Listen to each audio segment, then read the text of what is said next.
Hi, my name is Jen. Welcome to my channel, All in My Plants, because that's where I am. That's what I do. I'm all in my plants, kind of all the time. So today what I have is a plant haul. So we're breaking up the tours and show and tells and stuff because, I don't know, I think we need something different. So the first plant I have came to me with free mealybugs. It is Heuchera salicomioides. Drunkard's Dream.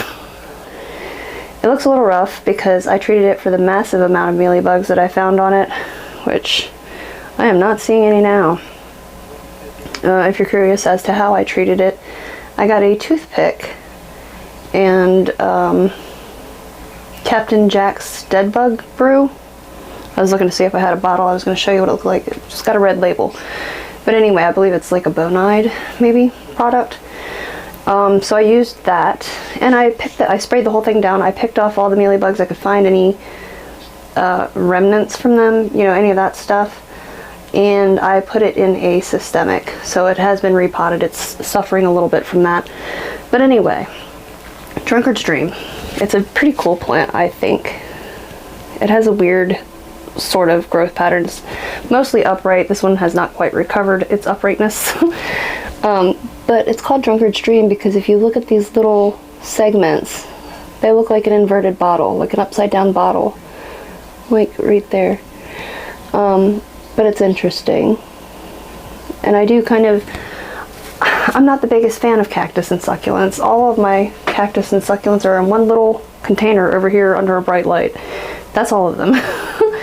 But, well, like jungle cactus, I think, more is what I'm trying to go with. I really love Rip Salas. But this one here, I assume it's going to do very similar things. I assume that it's going to like similar conditions. I might be wrong. If I am, please tell me, so that I'm not torturing this plant till it dies. But it's lovely, it's interesting, and hopefully it does well. I actually do put this one in direct sun because it had a sticky label on it that said it could handle it. And this one here, I have the non-variegated version of this. This is Purple Passion Vine variegated, or it's Gynura sarmentosa variegata. And you can see some of the variegation there. It's very pink. On the newer leaves, is this one? Yeah. It's like hot pink, and it's purple and fuzzy otherwise. I guess it kind of looks pretty green on camera. But anyway, it is green, but the fuzz is purpley, like a purpley color. So the other one is doing fine. It's outside. I'll show you here. This is the non-variegated Purple Passion Vine. It's doing great. Loves it out here.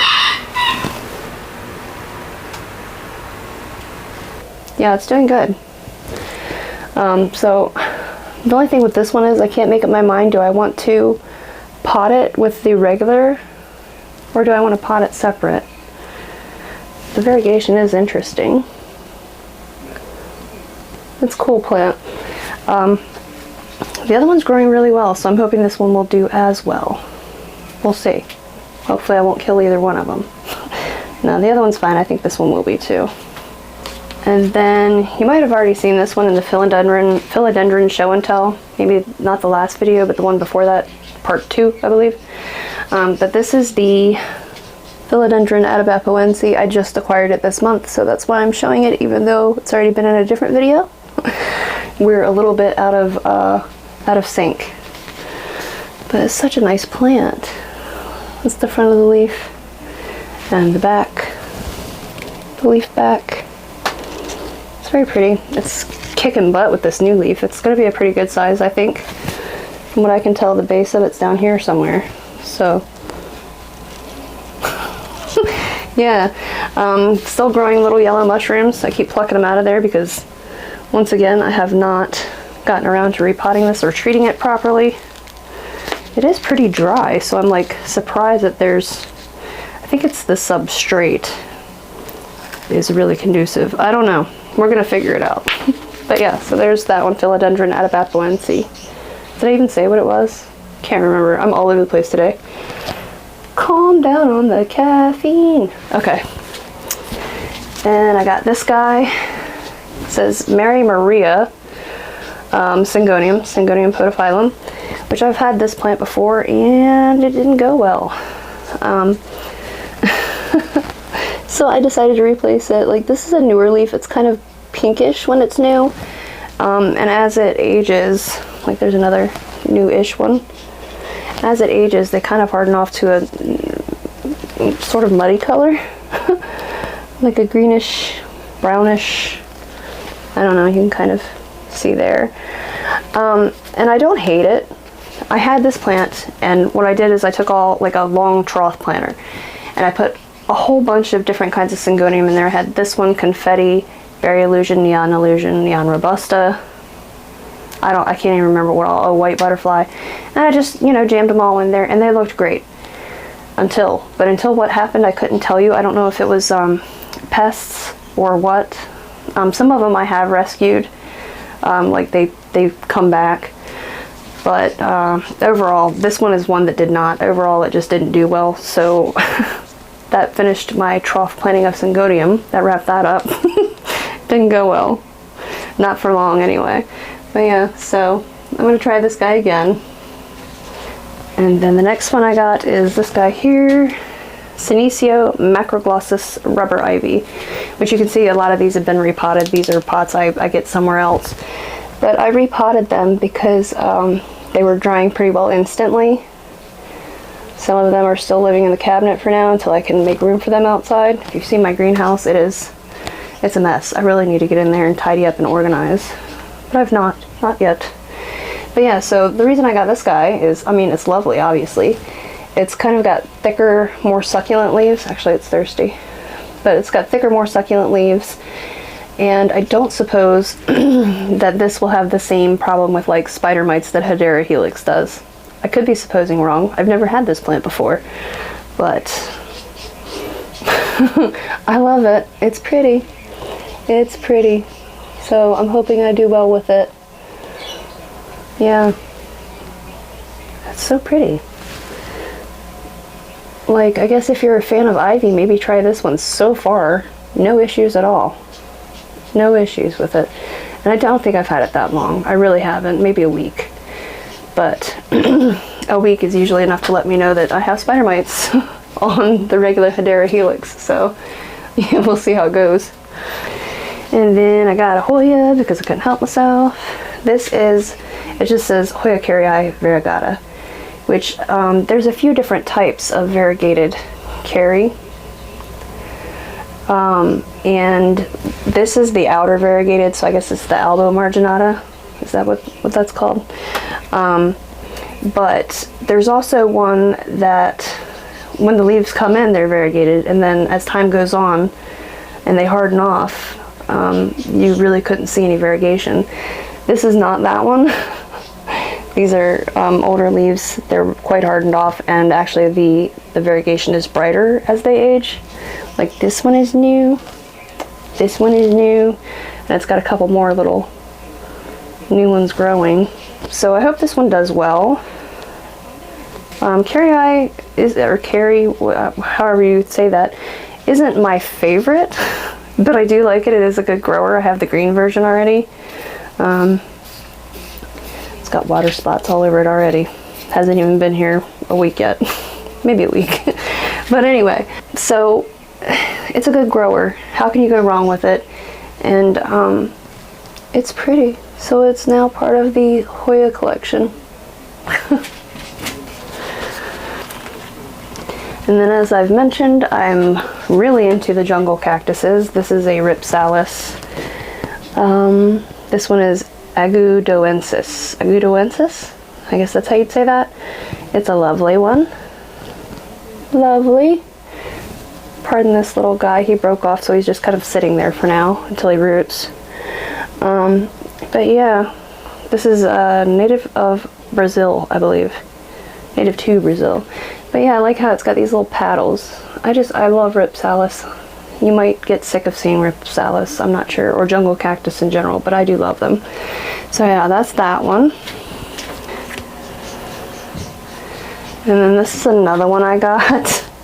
This is Ripsalis Micrantha, or bird's foot Ripsalis. And it's lovely. I don't know why they call it bird's foot ripsalis. Maybe it's because it splits into these 3 little toes. I don't know. But I love it. It's pretty.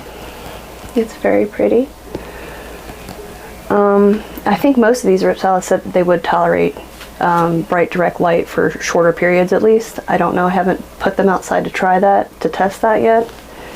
This looks like it's broken. I might cut that and root that.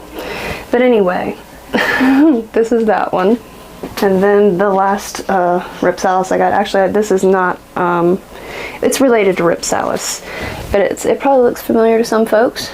I think it is commonly sold as holiday cactus, but I like this one. I just like the red leaf margins, or I guess it's not really leaves on these, but I like the red edge.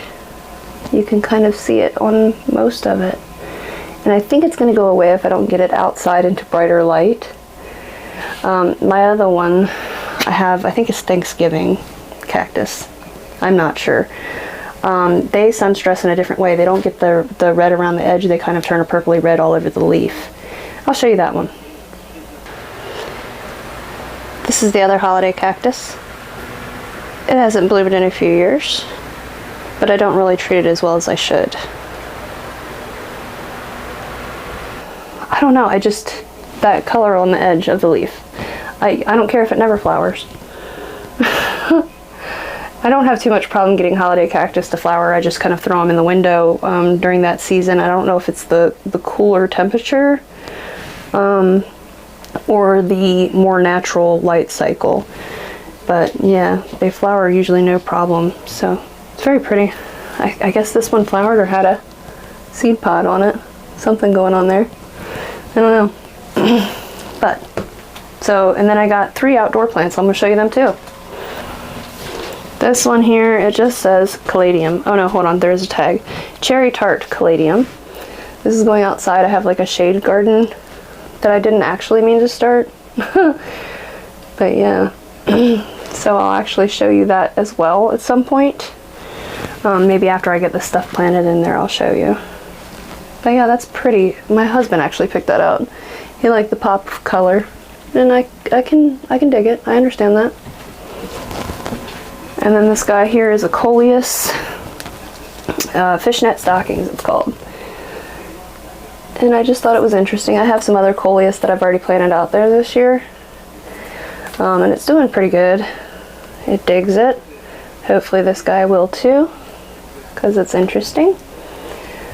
Just add something, you know, maybe some depth. I don't know what you'd call that, but it'll add something. Zhuzh it up. And then we got this guy here to add a little bit of height. If I can catch a leaf, we'll get in there. That is the newer leaf. This is an older leaf. Maybe you can see that kind of color there. How about this one? Does this one show it? It's a very deep, dark color. Let me read to you what the description says about this plant. It says, electric blue gecko colocasia, fast growing, upright arching, full sun to light shade, 20-degree minimum. Keep it moist, deep black leaves, metallic blue overlay on leaves. And that's kind of why I bought it. It has like a blue sheen to it. I don't know, it's just lovely. So I thought that would look nice back there. I have some regular green random elephant ears that I don't actually know the name of that I planted back there. They were just some bulbs that I found, and I was like, oh, okay, we're gonna plunk them in the ground, see if they grow. And they did. So this one's gonna live back there in that same area. But that's it. That is my plant haul. I'm fully aware that it's barely the middle of the month, and I might get more plants. I don't know. Probably not. If I do, they'll probably be outdoor plants, and I won't like torture you and make you look at all of those with me. But since I was already doing some indoor plants, I figured I'd go ahead and do the outdoor ones too. Yeah. So thank you for hanging out with me. Thank you for watching, and come back and hang out with me again soon. Thanks. Bye.